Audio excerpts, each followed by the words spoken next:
Assalamualaikum warahmatullahi wabarakatuh. Halo semuanya. Bulan September di Indonesia adalah salah satu bulan yang paling melekat dalam sejarah Indonesia. Karena di bulan inilah tragedi G30S PKI terjadi, yaitu pembunuhan terhadap 6 orang jenderal dan 1 perwira muda kita dalam satu malam di tahun 1965.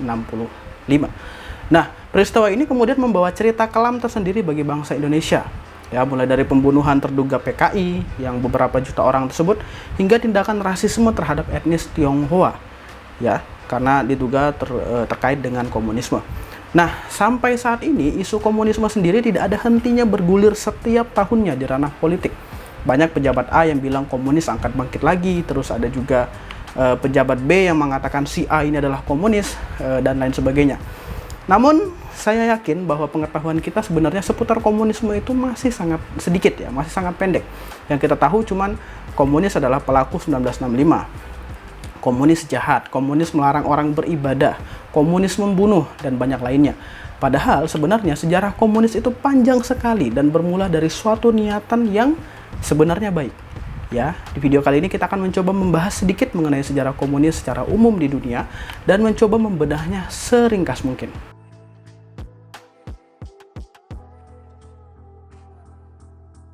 Singkatnya, sebelum kemunculan komunisme, kita harus mengenal dulu ada yang namanya ideologi liberalisme dengan sistem ekonominya kapitalis. Nah, para orang kaya yang kemudian kita kenal dengan nama kaum borjuis, pemilik pabrik dan juga alat-alat produksi di Eropa, yang kemudian mereka ini menerapkan sistem ideologi liberal kapitalis. Nah, di mana di sini mereka itu memperkerjakan para buruh yang kemudian kita kenal dengan nama kaum proletar. Para borjuis ini memperlakukan para buruh dengan kurang manusiawi. Ya, jam kerja yang panjang, hak-hak dasar mereka yang tidak terpenuhi, gaji yang seadanya, sedangkan para borjuis hidup dengan bergelimangan harta saat itu. Nah, kondisi inilah yang kemudian mengilhami seorang tokoh yang kita kenal dengan nama Karl Marx. Ya, bapak-bapak gondrong dengan kumis dan janggut lebat inilah yang kemudian memperkenalkan sebuah ideologi dan mencetuskan sebuah kritik, ya, terhadap kapitalisme, yang mana pemikirannya ini juga kemudian dikenal dengan nama Marxisme, ya, atau cikal bakal dari munculnya komunisme. Nah, Marx kemudian mengatakan bahwa kaum borjuis itu mengumpulkan uang dengan mengorbankan kaum proletar, ya. Kondisi kaum proletar sangat menyedihkan karena dipaksa bekerja non-stop berjam-jam dengan upah yang sangat sedikit. Sementara hasil pekerjaan mereka hanya dinikmati oleh kaum kapitalis, ya, kaum borjuis.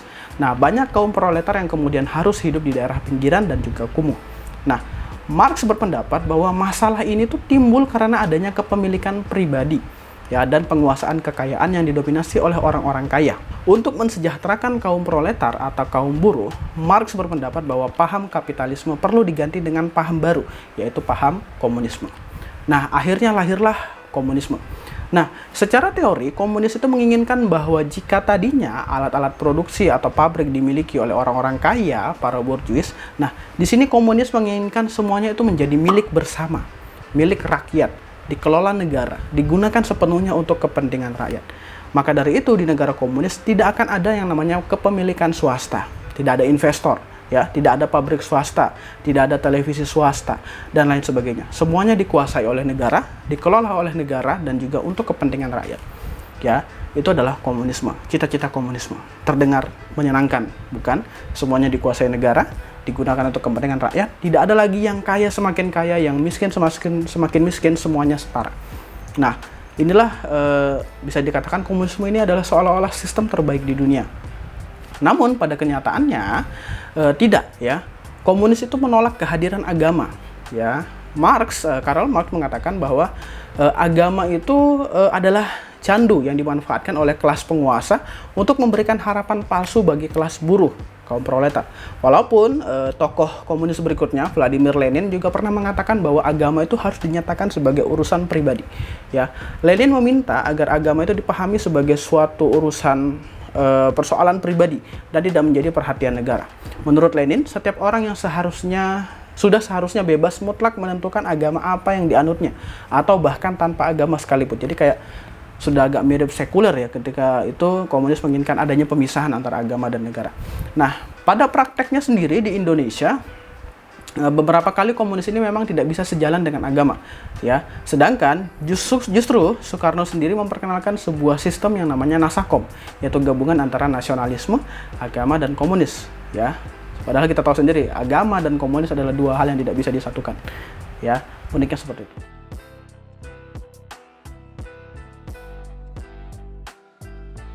Era komunisme muncul pertama kali ketika Uni Soviet terbentuk, ya, melalui revolusi Bolshevik yang dilakukan oleh Lenin. Saat itu, pemerintahan nasional di Rusia sudah berhasil menggulingkan Tsar terakhir Rusia atau Raja terakhir Rusia, yaitu Tsar Nicholas II. Nah, pemerintahan baru kemudian digulingkan kembali lagi oleh Vladimir Lenin melalui sebuah revolusi yang kita kenal dengan nama Revolusi Bolshevik, ya, atau Revolusi Oktober, yang kemudian mendirikan negara Uni Soviet. Nah, puncak komunis di Uni Soviet itu terjadi ketika Stalin berkuasa. Ya, penerus dari Lenin ini ternyata menjelma menjadi seorang diktator Soviet yang nantinya memainkan peranan penting dalam Perang Dunia Kedua. Ya. Nah, pasca Perang Dunia Kedua berlangsung, terjadilah Perang Dingin atau perang ideologi antara komunis Soviet dan juga liberalis Amerika berlangsung. Ya. Perebutan pengaruh ini kemudian membawa beberapa negara di dunia sempat menganut aliran komunisme. Antara lain ada Korea Utara, ada Vietnam, ada Kuba, Afghanistan juga pernah, dan beberapa negara-negara di Eropa yang tergabung dengan Pakta Warsawa Soviet. Nah, Indonesia juga sempat sangat condong ke arah komunisme, ya, terutama ketika Presiden Soekarno dengan ajaran Nasakomnya, nasionalis, agama, dan komunis tadi. Padahal saat itu sepanjang sejarah Indonesia, komunis itu sudah pernah melakukan beberapa pemberontakan. Ya, pertama di tahun 1928 ketika Indonesia masih masuk masa kolonial. Kemudian di tahun 1948 juga pernah terjadi di Madiun. Nah, namun Partai Komunis ini ternyata sangat cepat sekali dalam mengumpulkan massa dan kembali ke kekuasaannya, dan baru habis hingga akar-akarnya itu pasca G30 SPKI tahun 1965. Ya, ideologi dan partai ini kemudian ditetapkan sebagai ideologi terlarang di Indonesia.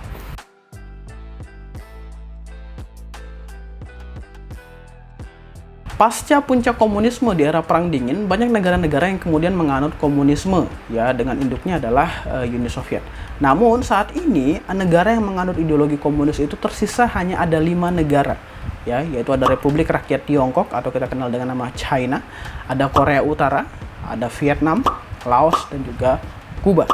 Nah, jika masih ada orang yang beranggapan dan mengatakan bahwa Rusia saat ini adalah penerus Uni Soviet, adalah negara komunis, jawabannya adalah tidak, ya. Rusia saat ini bukan komunis. Walaupun di Rusia itu masih ada golongan kiri atau komunis, ya. Partai komunis tidak lagi memegang pemerintahan, atau ideologi komunis ini tidak lagi memegang peranan di pemerintahan Rusia. Nah, hal ini kemudian menimbulkan beberapa pertanyaan. Kenapa sih komunisme bisa jatuh? Padahal sistemnya sudah sangat baik, ya, saat itu, ya. Dan bagaimana 5 negara komunis tadi ini sampai saat ini masih bisa bertahan? Nah, untuk menjawab hal tersebut ada beberapa faktor, ya, kenapa komunisme tidak mampu bertahan. Pertama, negara komunis itu tidak mengizinkan adanya kepemilikan pribadi terhadap alat-alat produksi. Nah, hal ini kemudian menimbulkan pihak swasta atau investor ini tidak bisa muncul di negara komunis. Akibatnya apa? Perekonomian tidak bisa berjalan dengan maksimal. Ya, kenapa? Tidak ada kreativitas dalam perekonomian yang mengakibatkan, ya, perekonomian negara komunis semakin memburuk. Nah, hal ini juga salah satunya terjadi di Uni Soviet, yang mana mengantarkan Uni Soviet, negara paling komunis saat itu, menuju ke kehancurannya sendiri. Nah, itu faktor pertama. Faktor kedua tentu saja adalah pengaruh dari Perang Dingin. Setiap kali ada usaha komunis untuk menyebar di suatu negara, pasti di sana ada Amerika yang berusaha menghentikan penyebarannya tersebut. Contoh di Korea Utara, ya, terus ada juga di Vietnam, ya. Semuanya itu dihalangi oleh Amerika. Kenapa sih Amerika mau menghalangi komunis? Kenapa mereka tidak hidup berdampingan saja dengan damai, terus saling tolong-menolong satu sama lain? Nah, sayang sekali hal ini tidak mungkin terjadi. Ya, tentu saja harus ada yang namanya perebutan pengaruh. Ya, semakin banyak negara yang menganut demokrasi liberal, Amerika pasti dapat menanamkan pengaruhnya di situ. Ya, baik secara langsung ataupun dengan ekonomi kapitalisnya. Begitupun sebaliknya dengan komunis, ya, ada perebutan pengaruh di situ. Bagaimana dengan negara-negara komunis yang masih ada saat ini? Bagaimana mereka bisa bertahan? Jawabannya adalah mereka tidak menerapkan komunisme secara saklek atau secara menyeluruh. Ya, kita ambil contoh. Cina adalah negara komunis. Ya, di sana partai komunis adalah satu-satunya partai yang berkuasa. Namun kok bisa sih perekonomian mereka berkembang dengan sangat pesatnya? Ya, padahal Uni Soviet dulu dalam sejarah mereka hancur, perekonomian mereka hancur sekali. Nah, ternyata dalam sistem perekonomiannya sendiri, Cina menerapkan kapitalisme. Ya, suatu sistem yang sangat identik sekali dengan ideologi liberal. Namun, Cina menerapkan hal tersebut. Sehingga Cina adalah negara yang pemerintahannya komunis, tapi perekonomiannya adalah kapitalis. Makanya di Cina bisa muncul seseorang seperti Jack Ma, ya, yang mana dia orang kaya sekali yang ada di Cina. Nah, jika Cina tidak menerapkan perekonomian seperti itu, ya, sedangkan hampir di seluruh dunia menerapkan kapitalisme, dapat dipastikan jika Cina tidak akan berkembang seperti saat ini. Ya, pada intinya negara komunis yang ada saat ini tuh melakukan beberapa modifikasi dan juga penyesuaian dengan sistem ideologinya. Ya, bukan hanya Cina, ya, contohnya kayak Korea Utara. Korea Utara itu mengubah komunisnya menjadi suatu ideologi yang mereka sebut dengan nama Juche. Ya, menyesuaikan dengan kondisi yang ada di negara tersebut.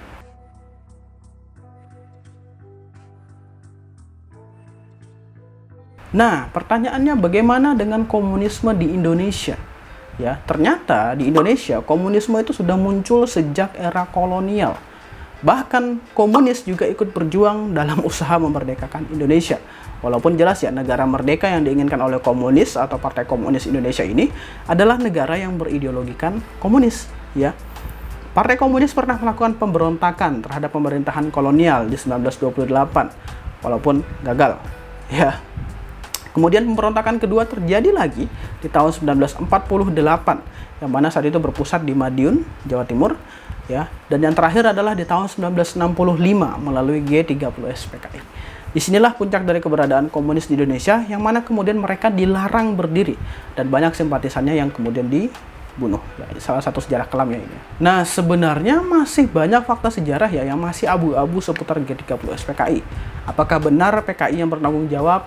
Atau ini hanya akal-akalan Soeharto, ya, untuk bisa naik ke kekuasaan, atau ada kekuatan lain di luar itu semua? Sampai sekarang pun kita tidak tahu.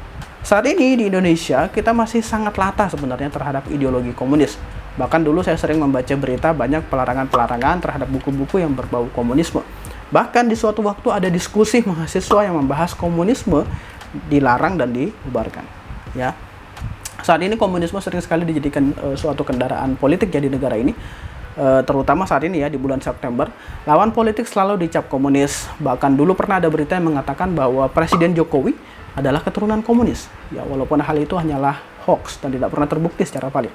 Sampai sekarang jika kita mau melamar pekerjaan yang berhubungan dengan negara, ya, seperti TNI, Polri, PNS dan sebagainya, pasti ada peraturan yang mengharuskan kita bukan berasal dari keturunan simpatisan komunis atau partai terlarang, ya, baik itu kakek kita, kakek buyut dan seterusnya. Padahal yang melakukan kan mereka, ya, bukan kita, seperti itu.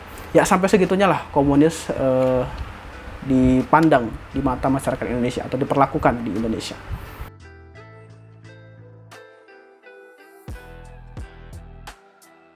Saya bukan pendukung komunis, ya, namun bukan berarti saya harus menjelek-jelekan ideologi komunis, ya. Negara kita sendiri juga saat ini dekat sekali dengan beberapa negara komunis, ya. Bahkan di ASEAN kita juga berhubungan dengan negara komunis seperti Vietnam dan Laos. Ini semua kenapa? Berkat politik non-blok kita dan politik luar negeri kita yang bebas aktif. Ya, saya belajar ideologi komunis itu seperti apa, sejarahnya bagaimana, dan dari situ saya paham sekali bahwa ideologi komunis tidak bisa diterapkan di Indonesia.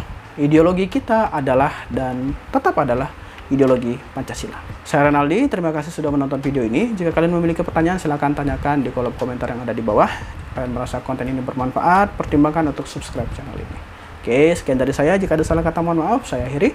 Assalamualaikum warahmatullahi wabarakatuh. Viva Historia.